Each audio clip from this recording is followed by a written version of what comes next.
ইফতারের দোয়াটা কি ইফতারের আগে করব না পরে করব? ইফতারের দোয়া জানা আছে ভাই? কি দোয়া? আমরা একটা দোয়া কমন জানি বাংলাদেশে মানুষ, সেটা হলো আল্লাহুম্মা লাকা সুমতু আলা রিজকিকা আফতারতু।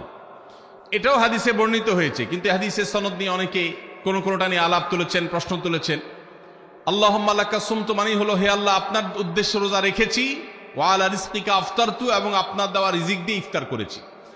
আর ইফতারের আরেকটা দোয়া হলো যাহাবাজ জামা ওয়াবতাল্লাতিল উরুক ওয়া সাবাতাল আজরু ইনশাআল্লাহ। এটা একটা দোয়া।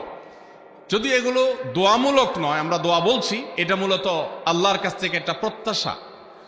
এর অর্থ হলো যাহাবাজ জামা, আমার পিপাসা দূর হয়ে গেছে।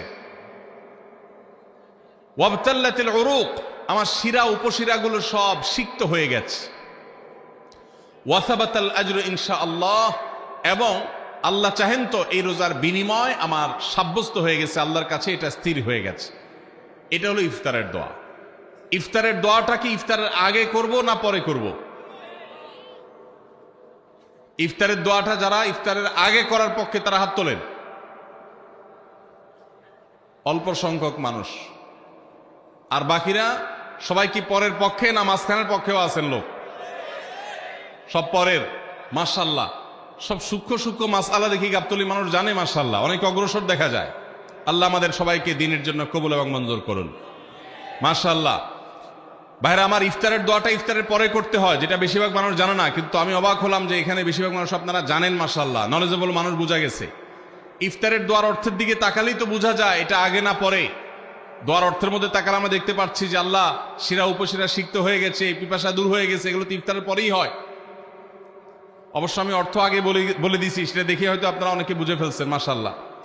তো যাই হোক, ইফতারের শুরুতে বিসমিল্লাহ বলে ইফতার করব, আর শেষে এই দোয়া পড়বো। রোজা রেখেছেন কিন্তু ইফতার করেন নাই, রোজা হয়ে যাবে কিন্তু সুন্নাত আদায় হবে না। এই জন্য ইফতার করা একটা সুন্নাত। আল্লাহ তাআলা আরহামুর রাহিমিন, এমন একটা মাস রমজান মাস, সারা বছর কিন্তু আমরা নাস্তা করি। সারা বছর যেটা নাস্তা করি রমজানে সে নাস্তাই করি। পার্থক্য হলো সারা বছর নাস্তা করি সকালে, রমজান নাস্তা করি সন্ধ্যায়। মানুষ দীর্ঘ সময় না খেয়ে থাকার পরে যে খাবার খায় সেটাকেই ব্রেকফাস্ট বলে, সেটাকেই নাস্তা বলে। আরবিতে যে ইফতার বলা হয়, এই ইফতার শব্দের অর্থ কিন্তু নাস্তা। ইফতার শব্দের অর্থ কি? নাস্তা। সারা বছর নাস্তা খেলে কোনো সওয়াব হবে, কিন্তু রমজান মাসে আপনি যদি সারাদিন উপবাস থাকার পর সন্ধ্যায় ব্রেকফাস্ট করেন, অর্থাৎ ইফতার করেন, তাহলে আল্লাহ তাআলা আপনাকে সুন্নাত পালন করার সওয়াব দিবেন। এই জন্য ভাই, ইফতার করা একটা সুন্নাত। ইফতার আবার তাড়াতাড়ি করা আরেকটা সুন্নাত। ইফতারটা একটু তাড়াতাড়ি করা। তাড়াতাড়ি করা মানে কি? সূর্য ডুবার 2-4 মিনিট আগে। কি বলেন? তাহলে তাড়াতাড়ি কেমনে হলো? তাড়াতাড়ি মানে হলো সূর্য ডুবার সাথে সাথে করা, বিলম্ব বা দেরি না করা। নবী করিম সাল্লাল্লাহু আলাইহি ওয়াসাল্লামের ওই হাদিস আবারও আমরা স্মরণ করি। তিনি বলেছেন, লা ইয়াজালুন নাসু বিখাইরিন মা আজ্জালুল ফুতুর ওয়া আখারুস সুহুর। এই মানুষ, এই উম্মত ততদিন কল্যাণের উপরে প্রতিষ্ঠিত থাকবে যতদিন তারা ইফতার তাড়াতাড়ি করবে আর সাহরি দেরিতে করবে। ইফতার তাড়াতাড়ি করা এর মানে হলো সূর্য ডুবছে আর দেরি করবেন না। শিয়ারা এবং ইহুদিরা, তাদের মধ্যে রোজা আছে, ফাস্টিং আছে, তারা সেই রোজায় ইফতার করে হলো চতুর্দিক অন্ধকার হয়ে যাওয়ার পর, সূর্য ডুবার পর পর ইফতার করে না। তো এই জন্য নবী সাল্লাল্লাহু আলাইহি সাল্লামের আদর্শ হলো তার বিপরীত, অর্থাৎ সূর্য ডুবার পর পর ইফতার করে ফেলা, অতিরিক্ত বিলম্ব না করা। আল্লাহ আমাদেরকে আমলের তৌফিক দান করুন। ইফতারে আপনি অন্য যা খান না খান, খেজুর দিয়ে খাবেন। নবী সাল্লাল্লাহু আলাইহি সাল্লাম আদা পাকা আদা খেজুর দিয়ে ইফতার করতেন, যেটাকে রোতাব বলা হয়। আর যদি সেটা না পাওয়া যেত, সাধারণ যে কোনো খেজুর, সেটাও না পাওয়া গেলে একটু পানি খেয়ে তারপর তিনি ইফতার করতেন। আমরা ইফতারে খেজুর খেতে হয় সুন্নাহ, এটা আমরা জানি, কিন্তু যেটা জানি না সেটা হলো সাহরিতে খেজুর খাওয়া। ভোর রাতে সাহরিতে খেজুর খাওয়া সুন্নত। এটা আগে কে কে জানতেন? হাত তোলেন। আগে জানতেন? মাশাআল্লাহ, হাত নামান। গত বছর রমজানে সাহরিতে ভাত তরকারি যাই খাইছেন না খাইছেন, একটা হলো খেজুর খাইছেন, কারা কারা হাত তোলেন? মাশাআল্লাহ, এদিকে সব আমল করা মানুষ, মাশাআল্লাহ। তাহলে তার ওয়াজ টোয়াজের কোনো দরকার নাই। এত নলেজেবল মানুষ, এত আমলদার মানুষ যদি এলাকায় থাকে, তাহলে ওয়াজের দরকারটা কি? আল্লাহ আমাদের সবাইকে আমলের তৌফিক দান করুন। ভাইরা আমার, ইফতারে খেজুর খাওয়া যেমন সুন্নত, সাহরিতেও খেজুর খাওয়া সুন্নত, কিন্তু খেজুর খাওয়া কোনো ফরজ ওয়াজিব না। খেজুরের দাম বেশি হয়ে গেছে, আপনি কিন্তু অপারক, যদি একটা খেজুরও পুরো রমজানে না খান আপনার রোজার কোনো অসুবিধা হবে। তবে নবী সাল্লাল্লাহু আলাইহি ওয়াসাল্লাম যেহেতু ইফতার এবং সাহরিতে খেজুর খেতেন, আর খেজুরে প্রচুর পরিমাণ সুগার আছে, উপকারী, যেটা মানুষের স্বাস্থ্যের জন্য উপকারী, প্রচুর পরিমাণ এনার্জি আছে, খাদ্য শক্তি আছে, সারাদিন রোজা রেখে আমাদের যে সুগারের ঘাটতি হয় সেটা পূরণ করার জন্য সহায়ক হয়। এই জন্য সাহরি এবং ইফতারে খেজুর খাওয়া এমনিতেও উপকারী। আর নবী সাল্লাল্লাহু আলাইহি ওয়াসাল্লামের সুন্নাত, তিনি বলেছেন নি'মা সাহুরুল মুমিনি আত-তামার, ইমানদারের সাহারির আইটেমের মধ্যে সবচেয়ে বেস্ট উত্তম হলো খেজুর। এই জন্য অন্য যাই খান না খান একটু হলো, এক পিস হলো খেজুর খাবেন, ইনশাআল্লাহ সুন্নাত আদায় করার নিয়তে খেলে এই সুন্নাতটা আদায় হয়ে যাবে, আল্লাহ তাআলা তা চাহেন তো। তাহলে 9 নম্বর আমল পেলাম হলো সাহরি এবং ইফতারিতে খেজুর খাওয়া। 10 নম্বর আমল হলো সকল প্রকার পাপাচার বর্জন করা, গুনাহের কাজ থেকে বিরত থাকা।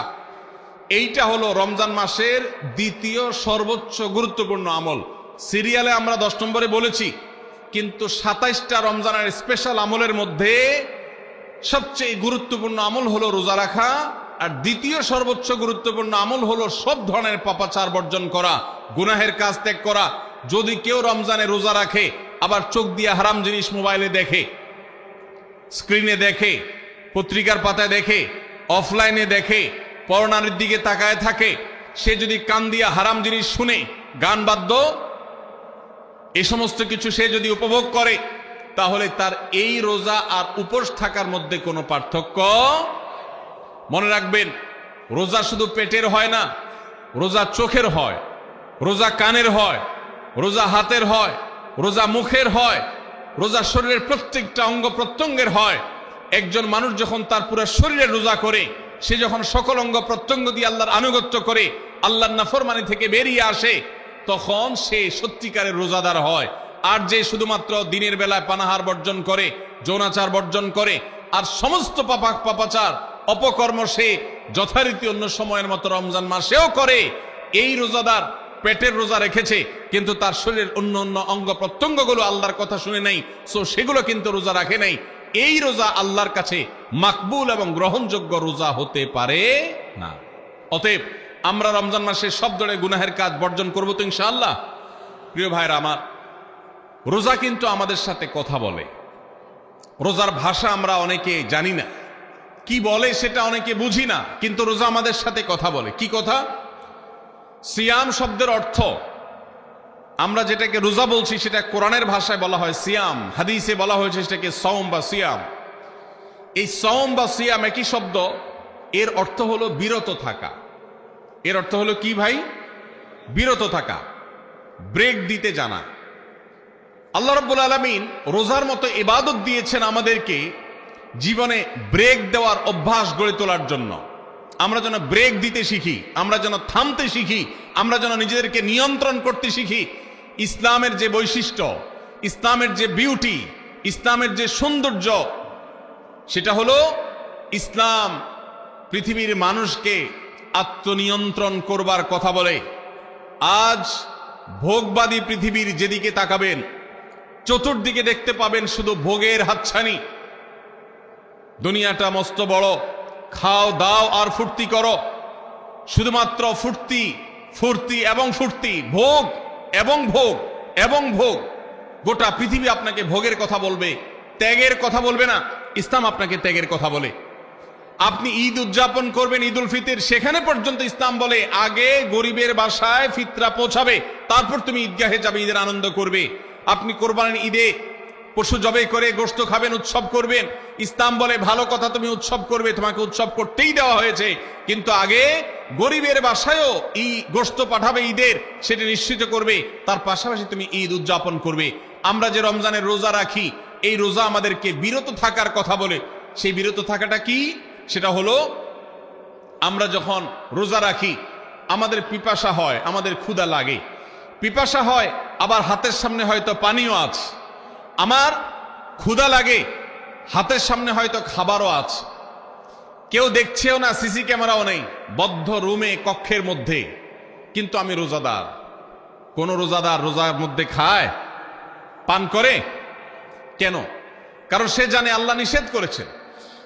আমরা যখন ইফতার সামনে নিয়ে বসে থাকি সন্ধ্যাবেলায়, ভাইরা আমার, সারা বছর নাস্তা তো আল্লাহ তাআলা কম হোক বেশি হোক সবাইকে করার তৌফিক দেন। আমরা সবাই তো কম বেশি নাস্তা করি সারা বছর। আপনি যদি বুফে গিয়ে 100 আইটেমের নাস্তা দিয়েও আপনি খাবার গ্রহণ করেন, সকালের ব্রেকফাস্ট আপনি খান, ইফতারের সময় মাত্র 2-4টা আইটেম নিয়ে বসে থেকে আজানের জন্য, সূর্য ডুবার জন্য যে অপেক্ষা করেন, ওই অপেক্ষার সময় যে অবর্ণনীয় স্বাদ আর তৃপ্তি পাওয়া যায়, পৃথিবীর সমস্ত খাদ্য গ্রহণের মধ্যেও এই তৃপ্তি বা স্বাদ নাই। নবী সাল্লাল্লাহু আলাইহি ওয়াসাল্লাম সেজন্য বলেছেন, লিসসাইমি ফারহাতান, রোজাদার ব্যক্তিকে দুটি আনন্দ দেওয়া হয়, ফারহাতুন ইনদা ফিতরি ওয়া ফারহাতুন ইনদা লিকাই রাব্বি। একটা আনন্দ হলো ইফতারের সময়, অবর্ণনীয়, ভাষায় প্রকাশ করবার অযোগ্য। কি ভালো লাগা কাজ করে ইফতারের জন্য আমরা বসে আছি, খাবার সামনে আছে রকমারি, শীতল শরবত সামনে আছে, রকমারি খাবারের পসরা সাজানো আছে টেবিলে, দস্তরখানে, এদিকে পেটে ক্ষুধাও আছে, কিন্তু আমরা মিনিট গুনছি, আমরা সময় দেখছি, ঘড়ির দিকে তাকিয়ে আছি, সূর্য কখন ডুববে। সূর্য ডুবেছে আর সাথে সাথে আমরা ইফতার করছি। এই যে আল্লাহর নির্দেশের অপেক্ষা, ইসলাম রোজার মাধ্যমে আমাদেরকে সেই শিক্ষাটা দিতে চায়। রোজা আমাদের সাথে সেই কথা বলে যে দেখো, তুমি জীবনে বিরত থাকতে শিখো, গোটা পৃথিবী তোমাকে ভোগ শিখাবে, ইসলাম তোমাকে ত্যাগ শিখাবে, ইসলাম তোমাকে কন্ট্রোল করা শিখাবে। আমাদের তরুণদের চরিত্রকে নষ্ট করবার জন্য, তাদেরকে নানাভাবে উস্কানি দেওয়ার জন্য, বিনোদনের নামে, নিউজের নামে, বিজ্ঞাপনের নামে, বিভিন্ন নামে অশ্লীল নানা দৃশ্য, খোলামেলা দৃশ্য তাদের সামনে দেখানো হয়, ভোগের আহ্বান করা হয়। ইসলাম বলে, হে মুসলিম তরুণ, তোমার চোখের এরিয়ার মধ্যে কোনো পরনারী, কোনো সুন্দরী নারী পড়ে গেছে, তুমি আঁচ করতে পেরেছ, সাথে সাথে তোমার দৃষ্টিকে তুমি নিয়ন্ত্রণ করো, অবনত করো। কুল্লিল মুমিনিনা ইয়াগুদ্দু মিন আবসারিহিম ওয়া ইয়াহফাযু ফুরুজাহুম। আল্লাহ বলেছেন, হে রাসূল বলে দিন ইমানদার পুরুষদেরকে, তারা যেন তাদের চোখগুলোকে নামিয়ে রাখে, তাদের সম্ভ্রমকে তারা সংরক্ষণ করে। মনে রাখবেন, যা খুশি তা করতে পারা এটা যোগ্যতা নয়। নিজেকে নিয়ন্ত্রণ করলাম, যা খুশি তা করব না, এর নাম হলো যোগ্যতা। ডায়রিয়ার রোগী ডাইরেক্ট হয়ে যায়, যা খুশি যে করে, নিজের মন যেদিকে তাকে নাচায় সেদিকে নাচে, এই লোকটা অসুস্থ মানুষের মতো। আর মুসলিম যুবক, মুসলমান মানুষ, নারী পুরুষ, সে নিজেকে নিয়ন্ত্রণ করে। আল্লাহ এটা হারাম করেছেন, আমার মন চায়, চাইলেই আমি সেটা নিতে পারি, কিন্তু আমি নেব না। আমি একটা জিনিস ধরতে পারি, আল্লাহ হারাম করেছেন, সেজন্য আমি ধরবো না। এই শিক্ষাটা রমজান আমাদেরকে দেয়। অতএব রমজানের সবচেয়ে গুরুত্বপূর্ণ আমল হলো এই 10 নম্বর আমল, সেটা হলো পাপাচার বর্জন করা। নবী সাল্লাল্লাহু আলাইহি ওয়াসাল্লাম বলেছেন, যে ব্যক্তি রমজানে রোজা রাখলো আর পাপাচার বর্জন করলো না, তাহলে এই রোজা রাখার উপোস থাকার ভিতরে কোনো পার্থক্য নাই। আল্লাহ আমাদের সবাইকে রমজান মাসে রোজা থেকে সকল হারাম, সকল নাজায়েজ কাজ, সকল গুনাহের কাজ ছাড়ার তৌফিক দান করুন, বলুন আমিন।